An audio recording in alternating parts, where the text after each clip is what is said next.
everyone. On my way to a coffee shop today, but just stopping at the rooftop deck to share a two-pronged approach or two different types of energy we have as entrepreneurs. I really like coming up here because the view is amazing in the morning, and you have to come up here in the morning. Otherwise, you're just going to get way too hot. That sun beats down like no other. You tan pretty much in 10 minutes. Although I digress. So the two types of energy you have as an entrepreneur, you have push energy and then you have pull energy.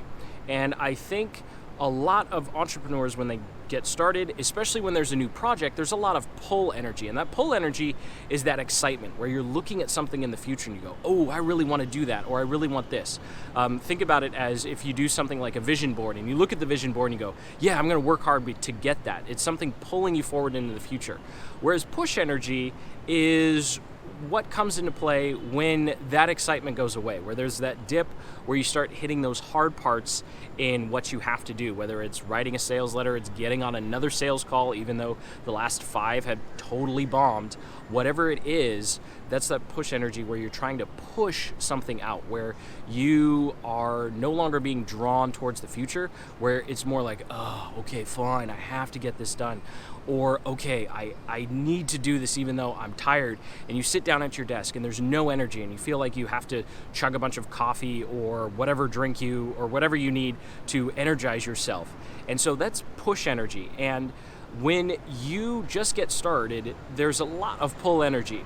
And I think where a lot of us drop off or gets hard is that eventually there's a point where the pull energy starts to disappear and you're stuck with nothing. You're left with nothing else other than push, where you have to grit your teeth. You're not jumping out of bed in the morning. You're not jumping for joy when you sit down at your desk or open up your laptop in the coffee shop. And that is where the real progress and gains are made. And that is where you're going to lose the most amount of energy. And so something that I've just started to become more aware of is projects that require push energy, like creating content, and projects that don't have more pull energy, like managing ads or playing with ads. And so something that I'm working on, because I'm trying to see how much more time I can get out of my days and weeks, is I will look at those tasks that require push energy and I'll try and put them closer to the beginning of the week and as early in the morning as possible. For me right now, for whatever reason, my push energy is all spent on content. I think mostly because I'm starting to have voice problems again from all the recording, although I'm not quite sure exactly what it is. But there was a time when I was still working at the agency where pull energy was creating content for the channel. And so I share that with you because, number one, I think we need to be aware of what's pulling us and then what requires push energy so we can get those push energy things done first. And then number two, it's possible for things to switch. Just like when I was working on 7 or 8, I didn't want to blow it up, so 7 or 8 different client accounts. There were a lot of days where it was push energy just working on ad accounts. Like I just did not want to look at Google Ads one more freaking time. Whereas now, for some reason, it's reversed, where my push energy is all spent on creating content, although these vlogs are a lot more fun to make now. And then my pull energy, I find, is actually on ads. So when I'm creating ads for ourselves or some clients, I actually tend to do that Saturday mornings, Saturday afternoons, because I find I actually end those work sessions almost more energized than when I left. So I hope that's helpful to you in trying to figure out how you can better manage your energy over your weeks and days. So with that, today is actually going to be a pull day because I get to keep working on a course. I think there's something to newness of the project as well. I think if we were to look forward in 2 or 3 weeks, this would probably turn into a push project because I would just want it to be done. But for now, I'm excited creating some new content, so I'm going to hit the coffee shop and get some work done.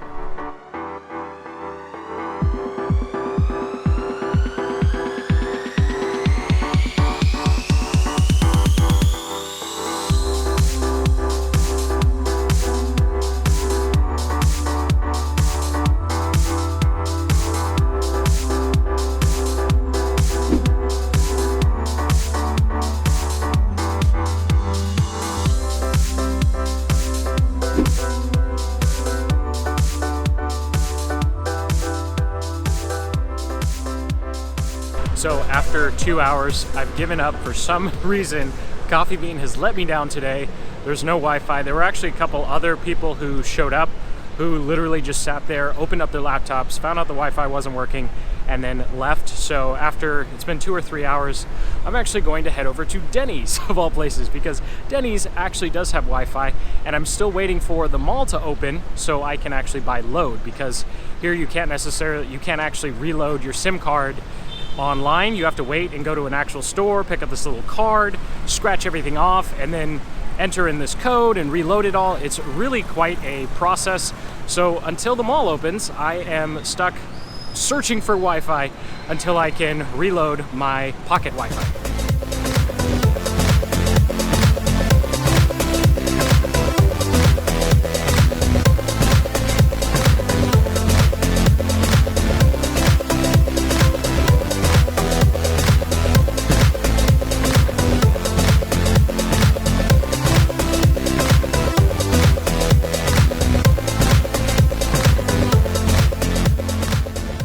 So a quick hour and grand slam later, wrapping things up at Denny's, on the way to Coffee Bean number 2 that is at the mall. Of course, the mall doesn't open till 10 here, so I had to wait. And luckily, their Wi-Fi seems to be working, so I can hold off on shelling out the 10 or 15 bucks for the Globe, or the little pocket Wi-Fi device that I have. It costs about 15 bucks for 5 gigs of 4 to 3G. Just depends upon the signal strength, although most of the time it winds up being 3G. But it's been a bit of a frustrating morning because I really like being able to wake up and just get 3 or 4 hours of work in. And since I'm only at 2.5 of solid hours of work, I have a little bit of catching up to do. So definitely going to be at this coffee shop for a while to play catch up.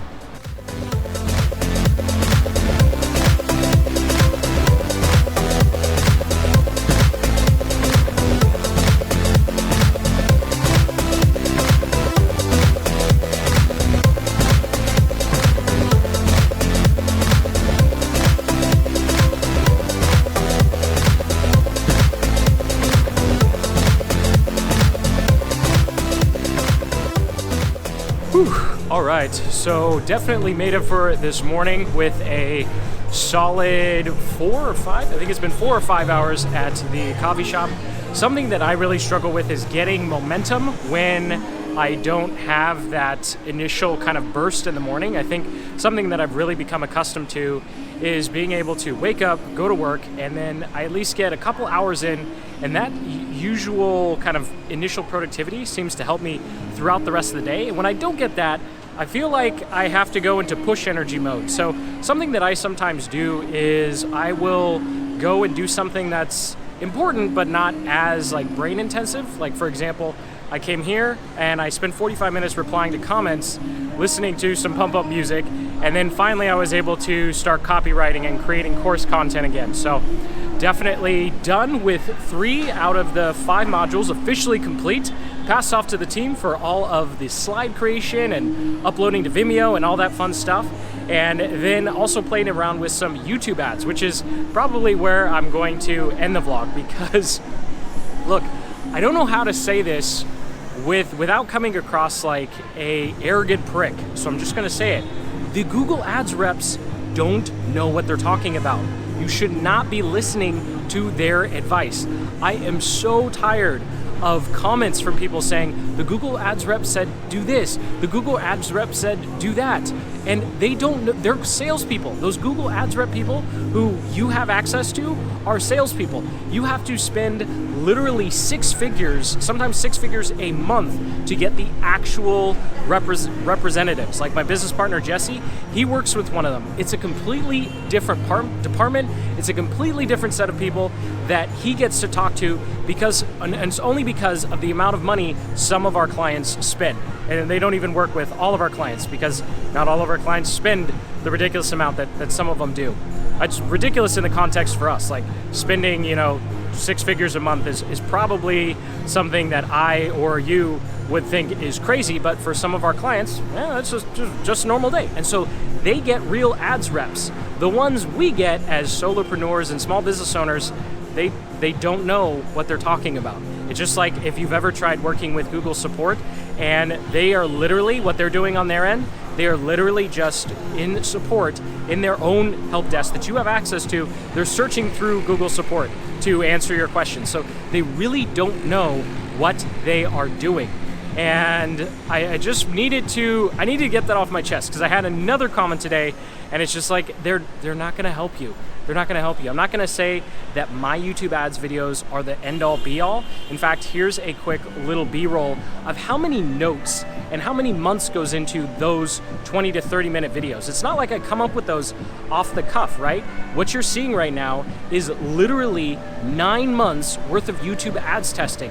And it wasn't until today where I actually found a new strategy beyond what I've shared in my videos. So the reason I don't talk about custom intent audiences, I don't talk about keyword groups, I don't talk about individual videos, is because we spend our own money and we find that they don't work. So why make a tutorial about a targeting option that we haven't figured out is going to work? So I just want to impart that onto you to let you know that with my YouTube ads videos, you're not missing anything. I'm not holding anything back. I think the only thing I've stopped sharing is my personal experience, experiments and personal data, because unfortunately that has wound up hurting me in some areas. I've seen some other channels take that and actually jump on top of me because they're either larger or they have a bigger budget. So that's the only reason I don't share my actual personal results, but I do bring in the actual campaign structures that work. So you can be confident when you see a YouTube ads tutorial from me, it's not something I just threw together randomly in the morning. It's something that I've been spending 6 to 9 months working on. And so I'm pretty excited because hopefully in the next month or two, I will have a big update on how to actually create a campaign that promotes your organic content without having to re-upload and potentially hurting your rankings. But I think I've rambled on enough and complained enough about Google Ads. So that's the push-pull energy. Had a combination of both today. Definitely a lot more tired because it's so frustrating when you have to deal with internet. So if you are ever going to decide to be a digital nomad, number one, definitely have your own Wi-Fi no matter where you go. I learned my lesson. I'm always gonna have my Globe card loaded now. And number two, definitely splurge on a power bank that works with your laptop, because fighting for plugs is just as undesirable as it is walking around trying to get Wi-Fi. So until the next, keep building the business you love.